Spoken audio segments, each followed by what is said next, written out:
Gel basma. Bu yüzünüz burnum çapış kaldı mı? Vay üzerine yüzüyle bu da sen.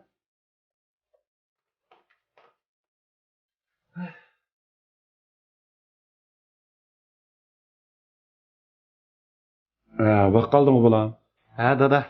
Xizmat tashlab bil tomoq yeyle deb turuvdi. Shun vaqt qoldi.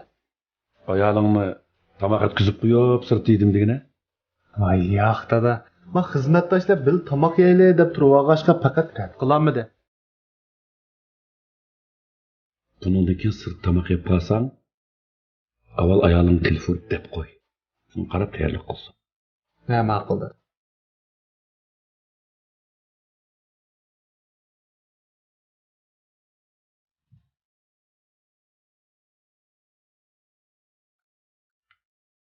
Dada çay iç.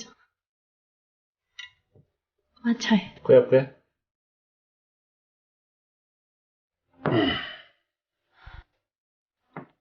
Dada ana biz çay içkeç Oldu, oldurma.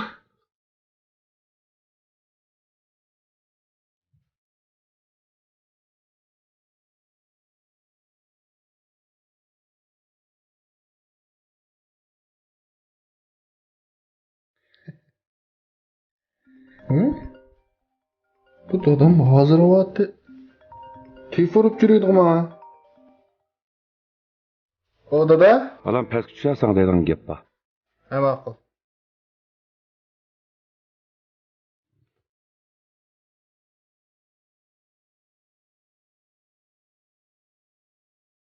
Bolam, inson o'z qo'lidagi narsaning qadr-qimmatiga yetmaganligi uchun xorliq ko'chasiga kirib qoladi.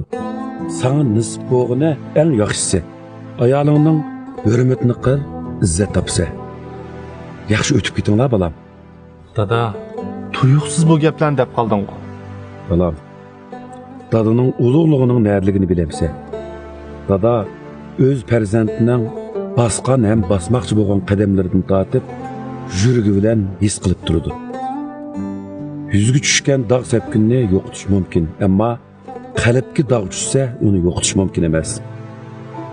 Buni oy chehri dog' sepkin yo'qotish malhimini ayolingga akirib bir xo'sh qilib yeta. Men mi xo'sh bo'lib qolay, qanda? Ma'qul dada.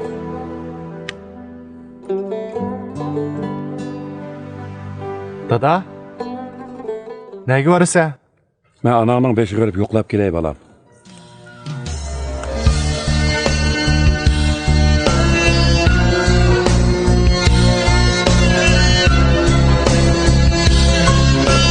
Rahmat sana dada.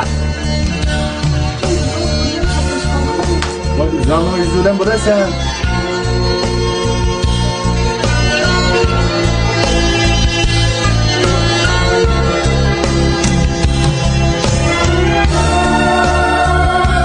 Asli bahsi 128 yuanlik dağ sepki yo'qotish yurishligimizni hozirgi faoliyatimizda 108 yuanga ham setib ola olasiz. Shundaqla 168 yuanlik mansugal yo'qotish yurishligimizni hozirgi faoliyatimizda 148 yuanga ham setib ola olasiz. Bir qap yuz chaplaq sovuq qilindi. Mal setib olish qiziq liniyasi 181 938 12 46. Undidar orqali setib olsangiz bo'ladi. Undidar nomerimiz 850.